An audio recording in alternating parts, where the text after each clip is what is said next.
बीडचे आमदार संदीप क्षीरसागर यांनी तत्कालीन तहसीलदार सुरेंद्र डोके यांना फोनवरून धमकावलं अशी एक ऑडिओ क्लिप सध्या व्हायरल झाली आहे आणि या सगळ्यानंतर अखेरीला त्यांनी आज स्पष्टीकरण दिलंय। त्यांनी धमकावल्याचे आरोप फेटाळलेले नाहीयेत, पण कार्यकर्त्यांवरती जर अन्याय होत असेल तर त्याला न्याय मिळवून देण्यासाठी आमदार म्हणून मला आक्रमक पवित्रा घ्यावा लागतो अशा शब्दामध्ये क्षीरसागर यांनी तहसीलदारांना धमकी दिल्याच्या ऑडिओ क्लिपचं समर्थन केलंय।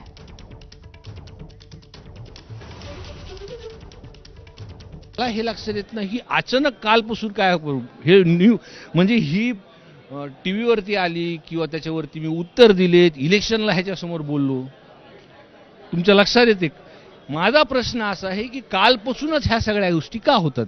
पण हे अचानक जे काही होतंय, फक्त उद्या बघा हेअरिंग आहे या संदर्भातली वाल्मिकरांची, याच केसच्या संदर्भात कुठंतरी आमचा फोकस किंवा मीडियाचा फोकस कुठेतरी वळावा, हे ह्याच्या मागचं कारण। तर काँग्रेसचे नेते विजय वडेट्टीवार यांनी बीड मधल्या वाढत्या दादागिरीवरती टीका केली आहे। आता मी ते ऐकलं नाही, पण असं बोलणं किंवा वागणं चुकीचं आहे।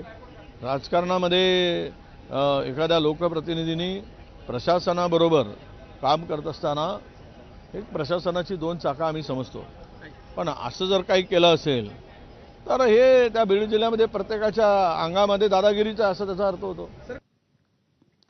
आपल्या निकटवर्तीयांचे कारनामे सध्या बीड जिल्ह्यामध्ये